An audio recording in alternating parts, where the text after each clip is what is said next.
Creative babble. Hello, Mr.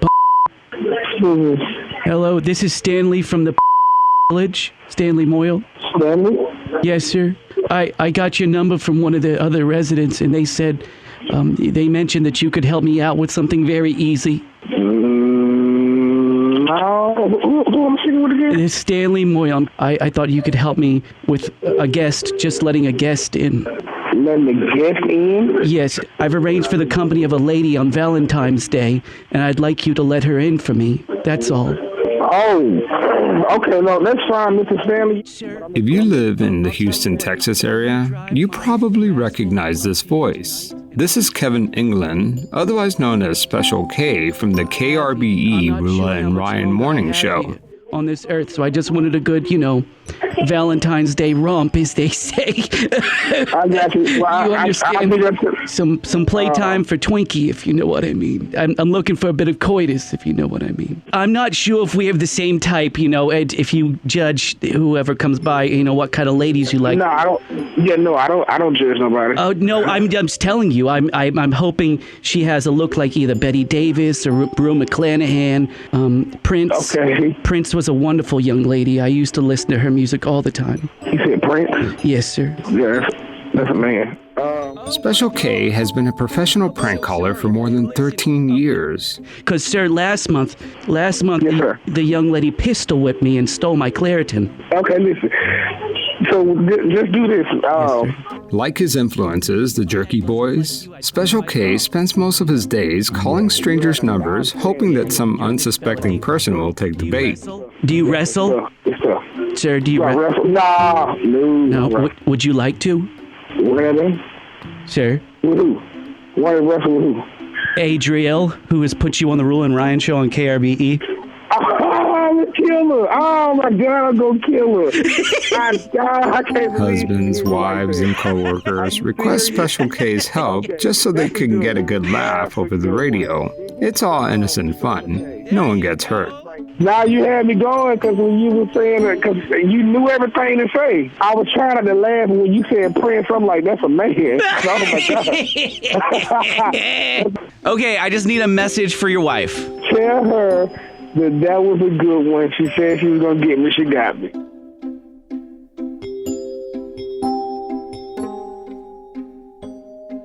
I enjoy a good prank, man. I love freaking Borat. I grew up with the Jerky Boys, like Crank Yankers. Love those guys. Like, I think a good prank is universal. I think people like that. It's funny.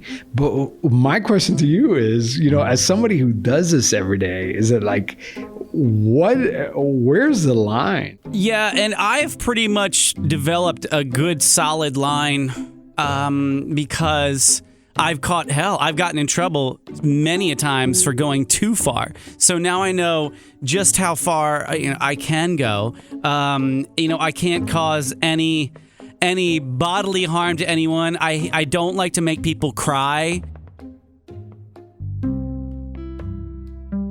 But it's 2019, and nothing's funny anymore. In fact, real prank calls like the one that Special K does in Houston are really rare. Most of the prank calls you hear on the radio are staged. Media companies who own radio stations just don't want to deal with the legal risks. I have to get permission in these calls to put them on the radio. I can't just put people on the radio. So if they're not comfortable with what just went down, then I'm not going to put it out there. I'm not going to embarrass them. But what fascinates me even more than the prank call itself is that now you have to call these people and convince them to use it on air, right? And so, like, what's that like?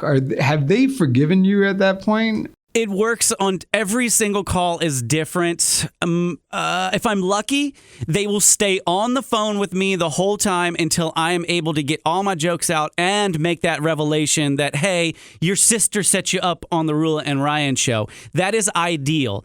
But Special K tells me that for every prank call that you hear on the air, maybe 5 or 10 of them just die on the cutting room floor. If he can't get permission to play it, it just won't air. Everything he does is on the up and up, and no one gets hurt. But that's not what this episode is about. In this episode, you're going to hear actual prank calls that start out funny but end up leaving a trail of destruction. In fact, this is the point in the show where I'll warn you that if you have a little one in the room or just are uncomfortable with topics about sexual abuse, then you might just want to set this one out because it's about to get really ugly. We're going to see the Milgram obedience study in the most extreme form. I'm Javier Leyva, and this is Pretend. Stories about real people pretending to be someone else.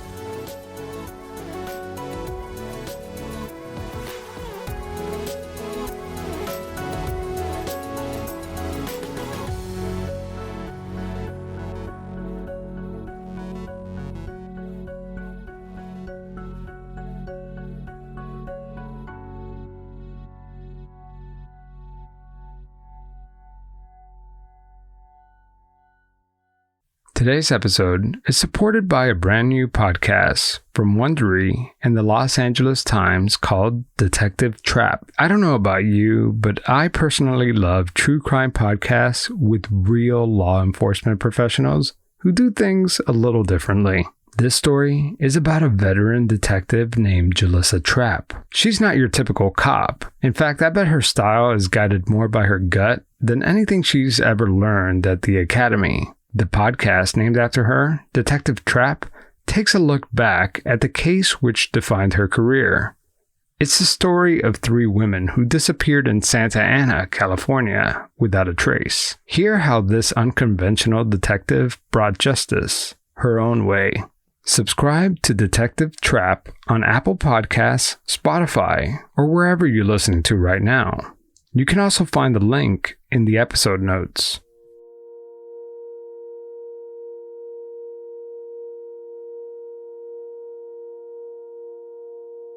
Thank you for calling. This is how may I help you? Hi, how are you? I'm okay. Is everything all right over there? My name is I'm calling from Simplex Grinnell, the company that installs the fire alarm systems in the building.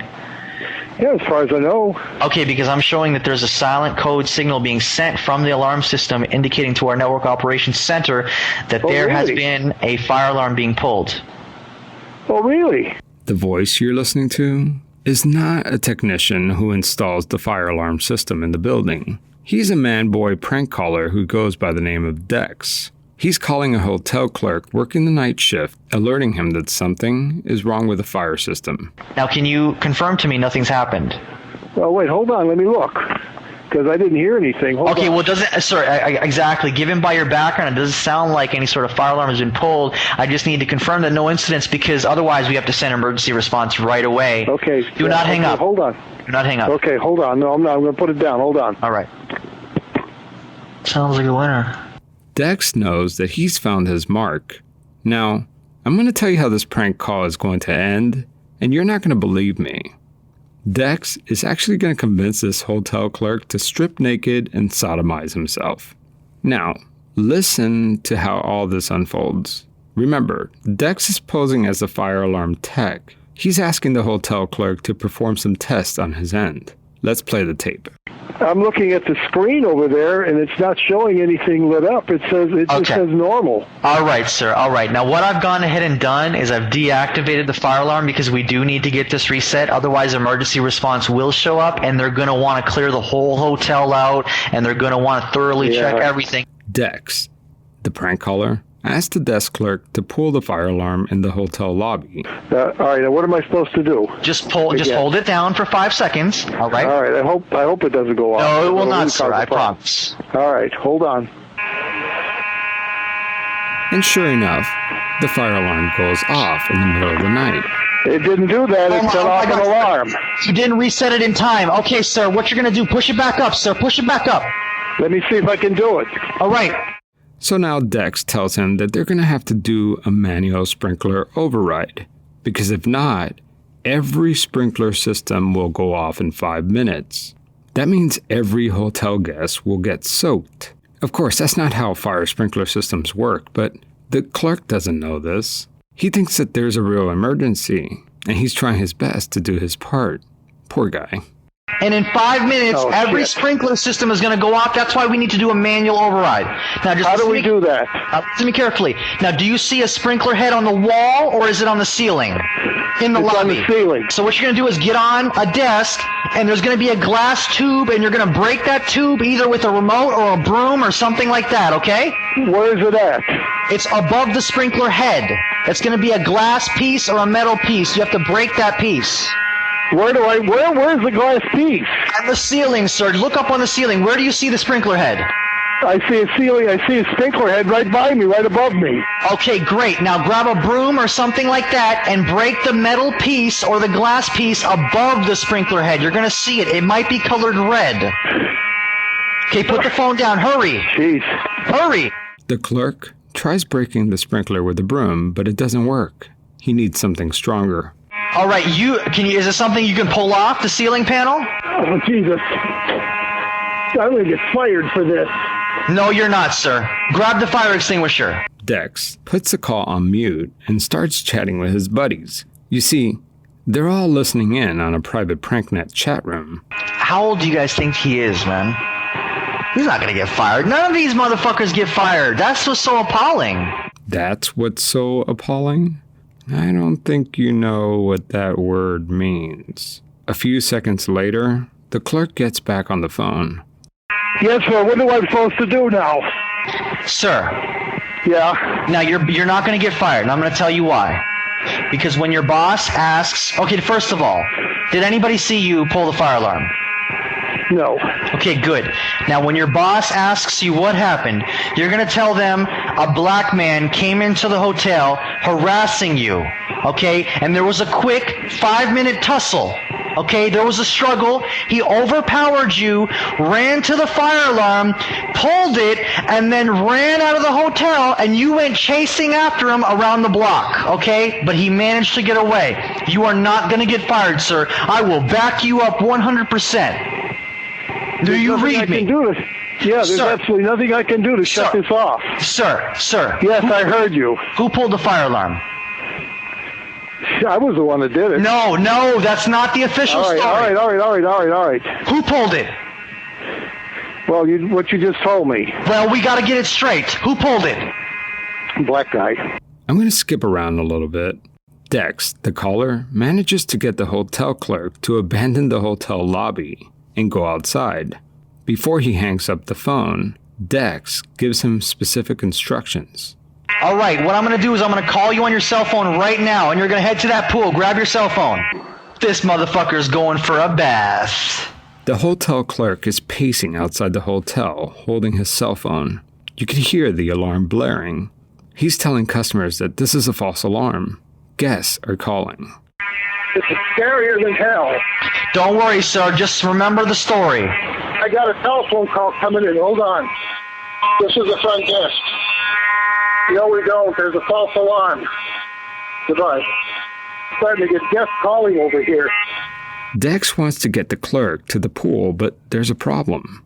The pool belongs to the adjoining hotel, next door. This is not going to work. Dex has to improvise.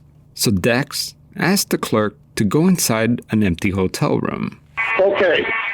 I'm in 112. Okay, good. All right, now where's the bed? You see the bed? It's one of those Murphy beds that pulls down. Okay, pull it down, sir. Wait a minute, I got to put a light on in here. This clerk has been working at this hotel for 6 years, and he's never seen a night like this. The alarm is blaring in the middle of the night. The guests are scared, confused, pissed. And what is he doing? He's walking into an empty hotel room, talking with some guy pretending to be a fire alarm tech. Sir, did you see a mist coming from the sprinkler? Because I'm showing that the sprinklers were emitting a mist. It's a chemical, sir. Because the sprinklers are designed to emit an invisible mist, sir. It's a chemical. Now, sir, that chemical has gotten onto your clothes. Okay? You're gonna have to take those clothes off because it's gonna eat away at your clothes, sir. I don't see any mist. No, sir, it was earlier in the lobby. The mist is invisible. It's on your clothes. Sir, please remove your shirt. You need to be brave. What are you trying to do? Sir, please! This is an emergency situation. I'm trying to help you, sir. This is your life we're talking about here. You're sending me in here. And you got me pulling the bed down. Now you're telling me to undress. Sir, this is a... All right, I'll do it. But I'm worried that there's something going on that shouldn't be, because I don't feel anything on my clothes at all. Sir, you won't feel it, but it is there. All right, hold on. Shit. All right, I got the shirt off. Now what? Okay, sir, now what other items of clothes you have? Your safety is my number one concern. Are you wearing the hotel uniform? Yeah. Okay, sir, I'm so sorry about this, sir. It's only gonna be temporary. You're gonna have to remove them. Please, sir, hurry. This is bullshit. I know, sir. I got a feeling you're doing this and there's something else is going to happen. No, sir. No, sir. Never. I pinky swear. I didn't see any alarm going off. There was nothing going off. It said normal. Sir, I know. Sir, at our network operations center, it was going off, sir. He tells him that the invisible chemical that rained down on him will cause third-degree burns. It takes a few minutes to set in. Please, hurry. Everything is off. Now what? Okay, sir. Now lay down on the bed. Lay on the bed? Why? Yes, sir. Why are you doing this? For your own safety. I have a responsibility to the people in this lobby and to the hotel. And this is ridiculous, what you just had me do. I don't understand this. I have a feeling it's a big joke. And I'll spare you the next 3.5 minutes of this call. It's disgusting, but the clerk basically lays on his bed and begins to check his penis and testicles for the chemical. Ultimately, the caller makes the clerk check his own rectum, looking for the toxic substance. This is how the call ends. Okay, sir, I'm going to need you to say you have been owned by PrankNet. Operation Dex complete. This would be hilarious if it wasn't real. And I would love to say that this not-so-wise hotel clerk was the only one who was duped by Dex and his pimple-popping friends over at PrankNet, but he wasn't. These kind of pranks happened over and over. The same fire alarm prank happened in York, Nebraska in 2009. Dex and his buddies convinced a truck driver staying at a hotel in a Hampton Inn to drive his semi-truck through the hotel lobby in order to make the alarm stop.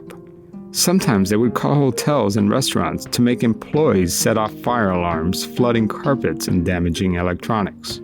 Other times, they would ask the hotel to transfer them to specific rooms and target the hotel guests directly. Hello? Hello, can you hear me? Yeah. My name's Jonathan Davis. I'm at the front desk. We have an emergency situation. There is a older gentleman in room 103. His carbon monoxide meter is going off on our end of the hotel, which means his something's going on. I called his room. I ain't getting a response. I just need someone to knock out a window so I can get air supply in that room till the paramedics show up. Yeah, I'll see what I can do over there. Okay, hold on a second. So let me call you on your cell phone. And I'm really worried right now. So can I get your cell phone number and I'll call you right back on your cell phone. We'll go from there. Okay, sir, can you hear me? Yeah. Okay, what you're gonna do is grab your toilet tank lid off the back of the toilet. You what? Sir, grab your toilet tank lid so we can get that window knocked out so we can get air in there. Can't get a hold of the guy, and the fire department's responding to a house explosion. All right, I'll be right there. Go to room 103 and knock the window out so we can get air in there. Sir, are you there? Yeah. Did you get it knocked out? No, it's a big window. All right, I got something in my car I can break it with. Okay, go ahead and do that. Hurry up.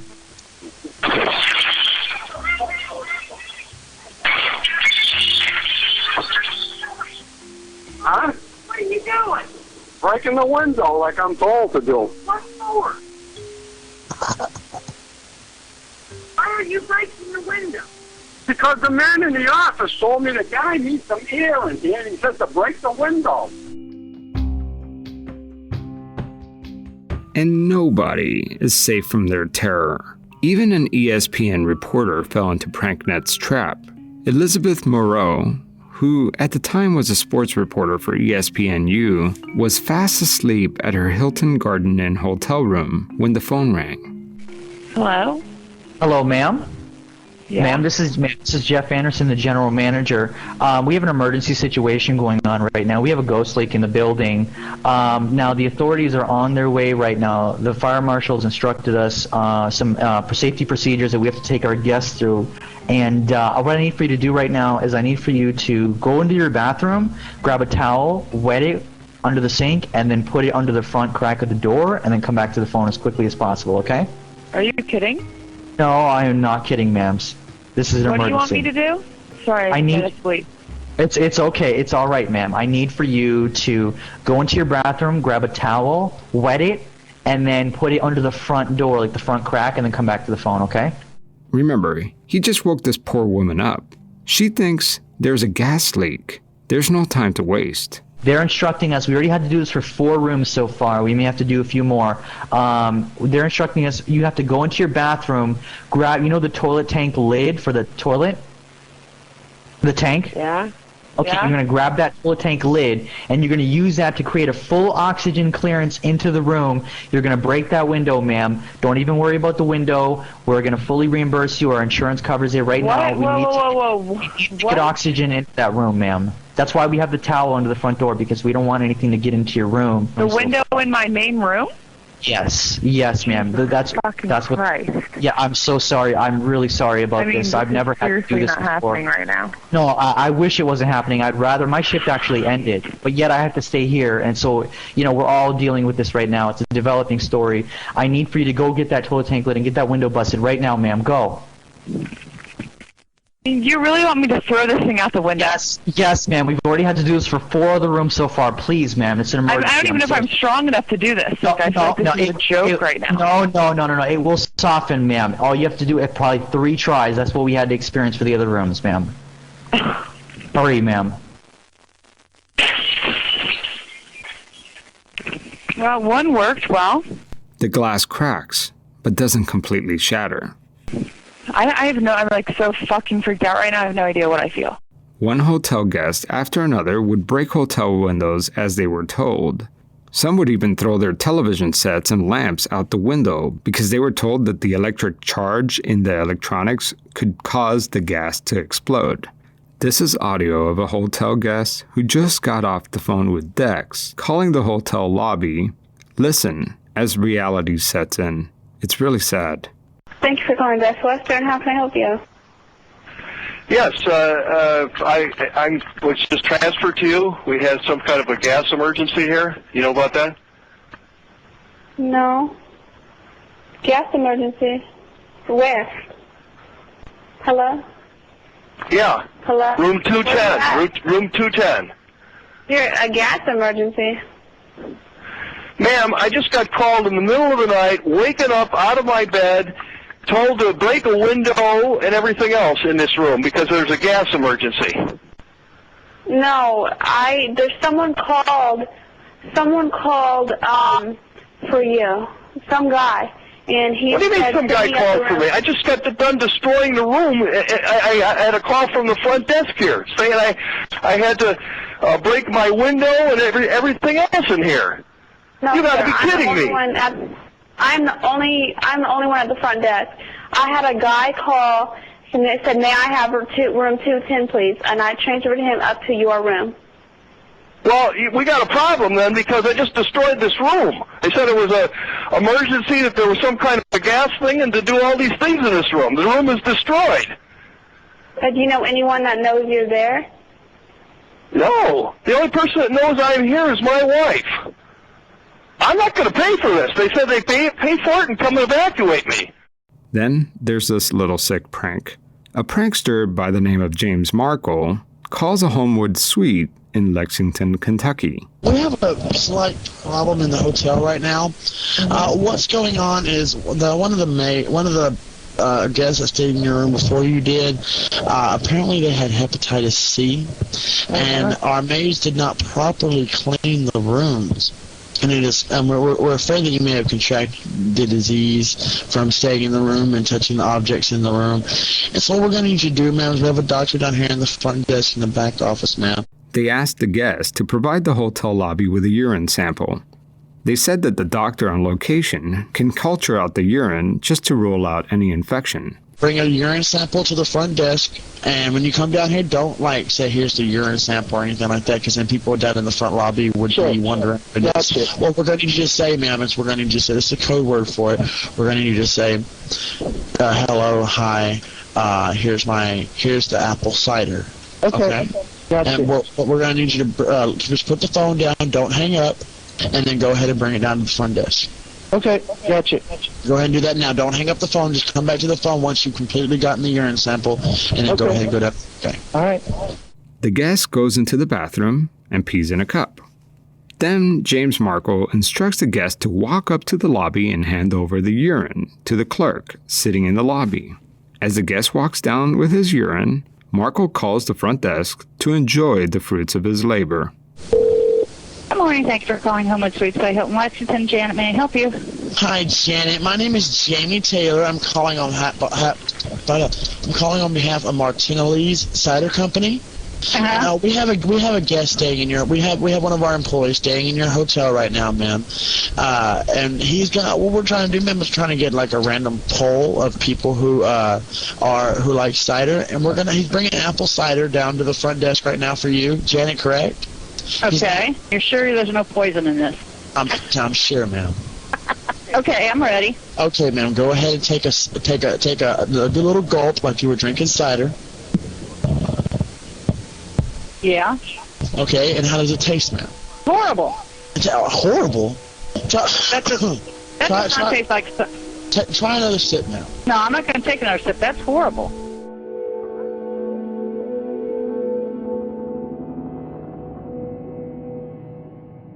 This little podcast hobby of mine is a lot of fun, but it can be stressful at times. At night, I find myself grinding my teeth or just waking up with my mind racing. I found something that finally helped: hemp fusion. And it's not just for stress. CBD has been known to alleviate pain and inflammation, as well as anxiety and depression. Hemp fusion is natural and can help you sleep better and get more energy. Hemp fusion is available online and at natural product retailers near you. Pretend listeners can get 20% off plus free shipping off your first order when you use promo code PRETEND. So why am I telling you all this? Well, first of all, I didn't even cover half the stuff that these guys did. PrankNet is responsible for tens of thousands of dollars in destruction, maybe even more. One hotel alone reported $50,000 in damage alone. The list of hit jobs goes on and on. More than 60 incidents have been linked to decks, and people would fall for these pranks all the time. And the worst part is, these guys were getting away with it. We spent the first 2 episodes in this series talking about the victims who answered the call and trying to understand why they were so gullible. But today, we're shifting our focus to the con artists themselves. Who are these guys? In order to find out, I need to track one of them down. The problem is, PrankNet has gone dark. Actually, that's a very good thing for all of us. You see, when they first started out, they were making all their prank calls from Skype. With Skype, they were untraceable. These idiots would place calls using fabricated accounts and then broadcast it live using their private video chat group called Paltalk. Eventually, Paltalk banned Dex and his buddies from their site. When that happened, PrankNet moved to another service operated overseas. They were unstoppable. But then, a 7-week investigation by the online magazine thesmokinggun.com blew the lid off of Dex's secret identity. It turns out that Dex, short for Dexter, after the Michael C. Hall serial killer series, is not such a badass after all. He operates his evil empire out of his mom's tiny $600 apartment in Windsor, Ontario, Canada. The Smoking Gun even posted his address online. Brutal. They even camped outside his apartment for days, and Mr. Tough Guy wouldn't even come out to say hello. Neighbors say they rarely see him leave the apartment. I guess he's too busy torturing innocent people. But those who have seen him say that he appears to be South Asian, maybe Indian or Pakistani. He has short black hair, clean-shaven face, and doughy around the waist. Their words, not mine. But if I'm gonna find one of these guys, I have my work cut out for me because, as far as I can tell, Dex and his buddies have disbanded. Once his true identity was exposed, the League of Degenerate A-holes just disappeared. Getting to one of these guys isn't gonna be easy. Where shall I begin? Let's start with James Markle. He's the guy that made the hotel clerk drink a sip of urine. After James Markle's cover was blown, it turns out that he was guilty of even worse things than prank calling. Markle pleaded guilty to aggravated sexual assault of a child. He raped a 5-year-old girl and then threatened to kill her. And when police connected him to prank calls, they arrested him and sentenced him to 5 years in prison.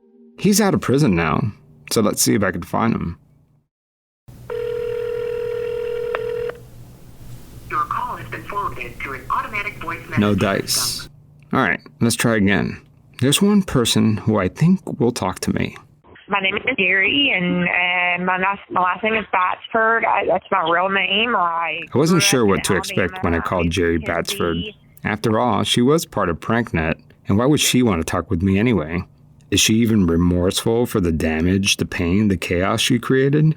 If I contact her, would I become a target of one of her sick jokes? There was only one way to find out. It turns out that Jeri Batsford wasn't either of those things. I found her to be very kind and pleasant. We spoke for hours. And even after our call, we've been texting back and forth for days. She strikes me as the kind of person who lost her sense of humor. It's as if she's been beaten down by her own punchline. You know, there's this thing in comedy known as the benign violation theory. It's a theory that tries to explain what makes something funny. It goes a little something like this. In order for something to be funny, 3 things have to happen. There needs to be a situation where there's a violation. There needs to be a threat. There also needs to be a situation where something is benign. The situation needs to be not harmful. But in order for a joke to be funny, both these things have to happen at the same time. A person needs to feel like there is a threat and safe simultaneously. Let me explain. If Charlie Chaplin walks down a flight of stairs, that's not funny. But if Charlie Chaplin falls down a flight of stairs and then cracks his neck and dies, that's really not funny. But then if Charlie Chaplin falls down a flight of stairs and then gets back up again, that's pretty funny. See, it's why tickling is funny. When someone is tickling you, they're physically attacking you, and all you're doing is laughing and yelling, "Stop." You're laughing and you're saying, "Stop." Yet, have you ever tried tickling yourself? That doesn't work. That's because there's no perceived threat. The line between comedy and tragedy is pretty thin. Jeri Batsford learned the hard way. But it's been years since she has asked someone to trash a hotel room or to sip a cup of warm piss. So I asked Jeri Batsford, how did she get involved with such an awful group of people like Dex and PrankNet? I was part of a chat room called Pal Talk. Pal Talk is a private chat room app that PrankNet uses to communicate. In the chat world, to keep your room open 24 hours, there had to be moderators in the room. And so there had to be enough people in the room to fulfill. It was just like a job. And what we would do is we could project our Skype screens into the room, and you could see who everybody, and there would be like 10 or 20 people on one call, and one person would be talking and doing the prank, the phone prank, and everybody else would be, like 20 directors. You know what I'm saying? You would have all those people in there feeding them information. So, that's how I met Dex. According to Jeri, PrankNet was more than just a chat room. In fact, it was a series of rooms, and there was a hierarchy to them, and you had to earn your way up the ranks. When Jeri first joined the group, she was just a minion. With my gold membership, I did trivia all day long. We did 24-hour trivia games. Eventually, Dex took notice of her, and slowly, she started moving up the ranks. And so he came in and messaged me and invited me over to his room, which was called, I think it was called Epic Pranks. And so we went in there, and then I started meeting other people and got invited to other rooms. And I felt like I was actually moving around, and I thought I was Back then, she was young and immature. She thought it was funny to mess with people. I always wonder why I think things like that are funny, or why it even comes up as being humorous. To her, this was all fun and games. She wasn't doing anything wrong. It's not like she was physically trashing these rooms herself. These restaurant employees and hotel guests should have known better. How could they have not known they were being pranked? She thought, if they were dumb enough to fall for this, they got what they deserve. Am I wrong for doing the prank, or is the person wrong for being pranked? There are a lot of people that think that you should be smart enough to know it's a prank. You should always have that idea in your mind that it might not be what it appears to be. That's fascinating that you even brought this up. You kind of mentioned that maybe they should have known better. Is that how you felt? When I was attacked, I thought that, that was a defense. You see what I'm saying? That I would defend myself using that idea because it's a common idea, that there's a responsibility of the person getting pranked. And actually, most of us felt that way, that, if you can be pranked, well, it's your fault. But of course, that logic is warped. And Jeri Batsford sees that now. Next time on Pretend, Jeri is going to take us deep inside the inner workings of PrankNet. You'll see how they planned out their attacks and how they ultimately came crashing down.